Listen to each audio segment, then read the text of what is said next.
into it. So just a quick overview of the Greenest City grant. It grants projects that are place-based in Vancouver and contribute to the Climate Emergency Action Plan while advancing equity. And we will go over the slide again later on, but really wanted to get into what is the Climate Emergency Action Plan. So it's a 5-year plan that addresses Vancouver's largest sources of carbon emissions, which is buildings and transportation, as you can see on the slide here.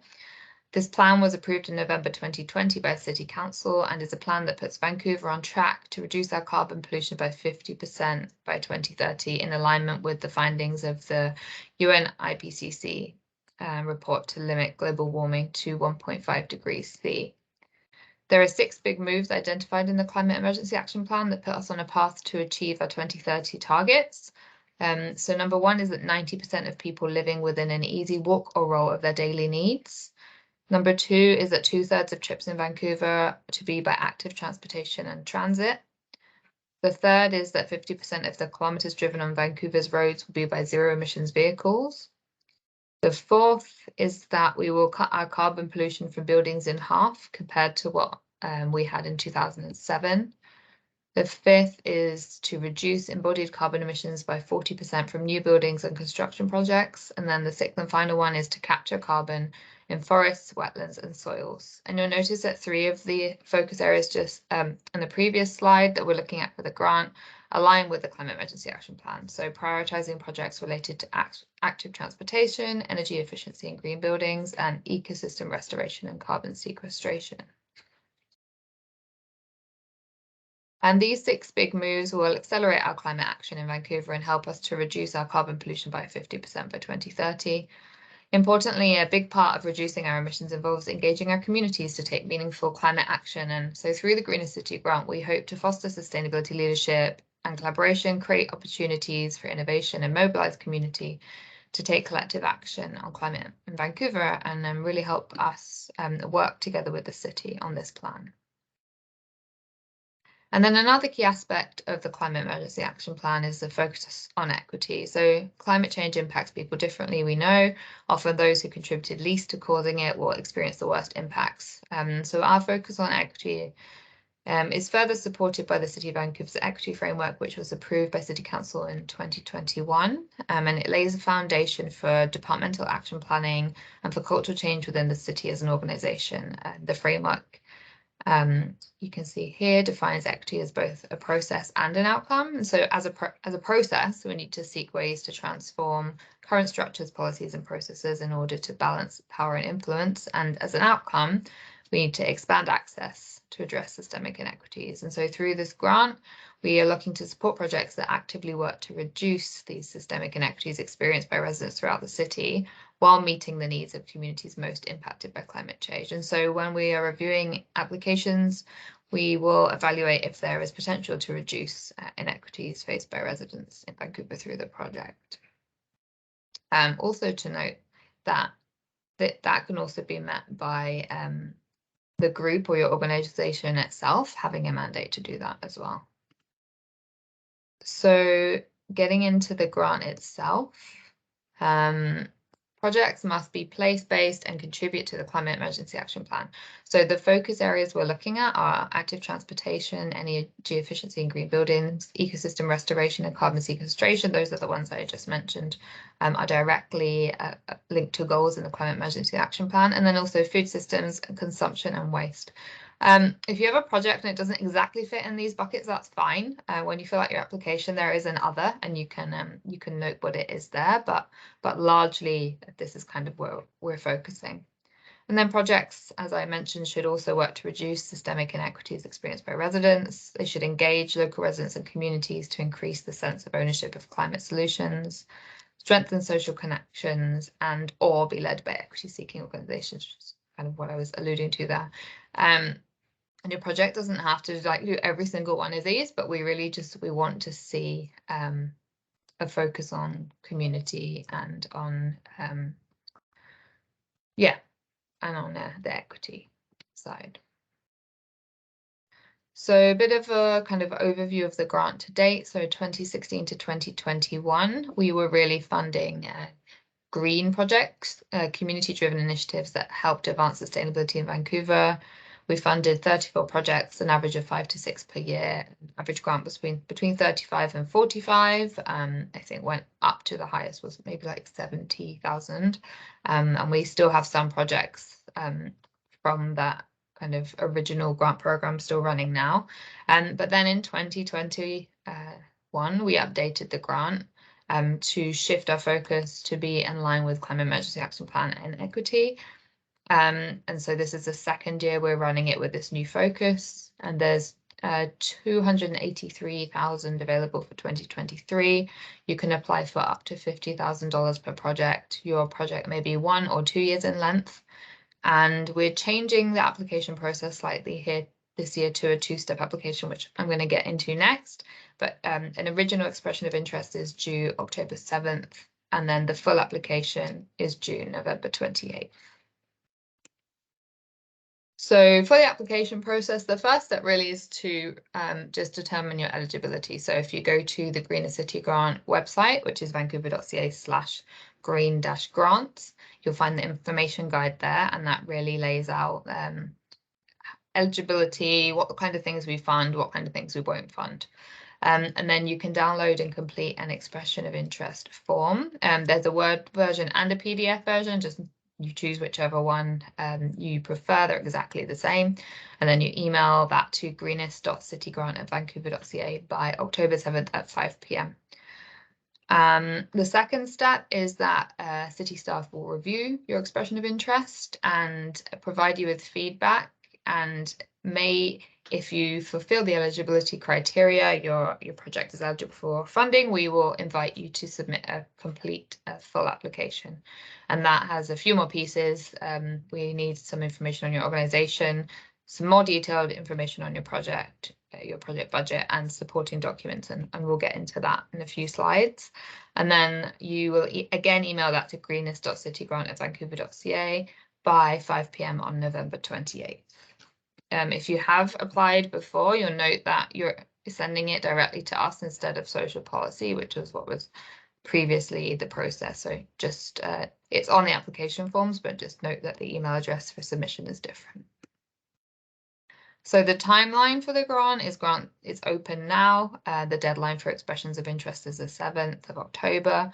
During the week of October 17th, applicants will receive feedback on their expression of interest. And like I said, if you're eligible, we'll invite you to submit a full application.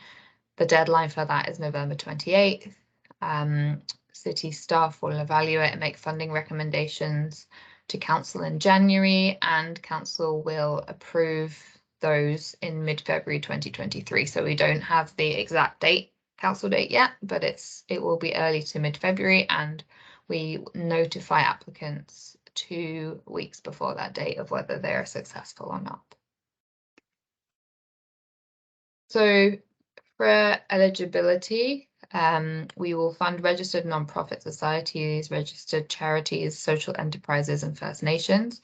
If you are an organization that's not one of these, you can partner with one of these to lead your application.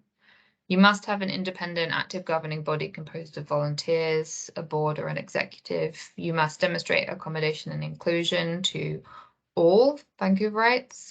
You must have demonstrated capacity to deliver what you propose, and the project must be delivered in Vancouver to Vancouver residents. It's fine if your project is broader than just Vancouver, but the funds from the Greenest City Grant specifically must fund a portion of that work to be in Vancouver itself. So who is not eligible is individuals. As a city, we cannot grant individuals. There is a separate grant program through the Vancouver Foundation called the Greenest City Neighbourhood Small Grants that is for individuals. So you can check that out if you have a project that you want to do as an individual. We cannot grant for-profits, although as I said before, you can partner with a nonprofit to apply. We will not fund land acquisition, large-scale capital costs, exclusive university-led research. That can be a portion of your project. And we will only fund the same organization or project for a maximum of 2 times per 5-year period. And that's something we introduced from last year to just make it a little bit more fair and an attempt to spread the funds a bit more.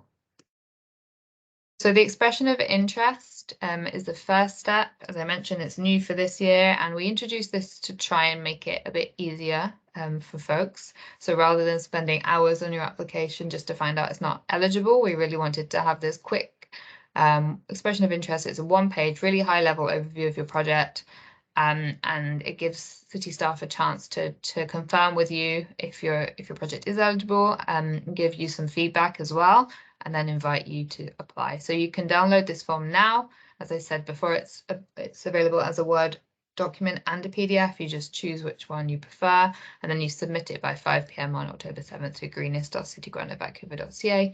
We will review it for eligibility and then provide you with feedback during the week of October 17th. And as part of that, invite you to submit a full application if you are eligible. And if you're not eligible, we may, depending on your project, we may be able to offer feedback to help you become eligible, depending, of course, on the reason why you're not eligible. And then the full application, we will be looking at the potential impact of your project, how it contributes to climate action and resilience in Vancouver, how it contributes to reducing systemic inequities experienced by residents, and then potential impact of your project and how it could be scaled. And then we're also looking at your organization and how you'll engage the community, collaborate with them, and whether your plan is realistic and you've had the resourcing. So these are the selection criteria. It's kind of tiny, sorry, that you will use. We will use, sorry, to evaluate your project. So you can see their contribution to climate action and resilience, contribution to reducing systemic inequities, community engagement, realistic plan, and impact and scalability, all the things I just mentioned. So this will be in the recording. If you want to look at this a bit more closely, you can just pause on this slide and look at that. But just to give you an idea that those are the main 5 things that we will be evaluating your proposal against. And then alongside your application form, we require an organization information form, and that really just asks you for basic information on your organization and your certificate of incorporation alongside with that. Your project information form, that's the form that just details your project in more detail. Project budget, so new for this year is we're not going to force you to use our template. You can use your own, whatever that looks like. We just want to know what the budget for your project looks like and where the Greenest City Grant funds play into that. We will have a template available for use if you want to use ours, but you're very welcome to use your own. Your most recent financial statements or year-end statement if you don't have those, list of board of directors, annual report if you have one, and then optional if you want to submit other things in support of your project, you're welcome to that, but it's not required. So if you have letters of recommendation or partnership letters, or if you have a sustainability plan, if you have a equity, diversity, inclusion plan, you're welcome to attach those as well, but it's not necessary. And then just wanted to note some changes for the grant this year. So if you are familiar with this grant cycle, you may hopefully welcome some of these changes. We've been listening to your feedback over the past few years, and we're trying to make it a bit simpler and quicker for folks to apply. So we're moving to the 2-step application, as I mentioned, as a way to kind of check eligibility. We've shortened and simplified the full application form, so we've removed quite a few things that I know were a bit tricky and problematic for folks. So we've removed the outcomes measurement tables, we've removed the participant demographic table, we've removed the requirement for you to submit your full budget for your full organization. We just want to see your project budget. Which, as I mentioned, you may use your own template for, or you may use ours. And we've removed the requirement for you to have 2 board signatures for your application form. Instead, we just need 1 person with legal signing authority, and that can be typically your executive director has signing authority, or it may be another staff member, and they don't have to physically sign, they just have to check a box to sign. So that's quite a big change this year that we're hoping will help make it a bit easier. And then the last change is to do with if you are approved for funding. In previous years, if you applied for a multi-year grant, we would split your payment. So if you applied for 50,000 over 2 years, you'd get 25,000 as soon as council approved your grant, and then you'd get 25,000 the next year. But now we're just paying the full amount of the grant at once after approval. So hopefully that makes it a bit easier to budget and plan, and you won't be, you know, chasing payments because you just have it all ready to go. So that's the end of my slides, and we can move to the Q&A.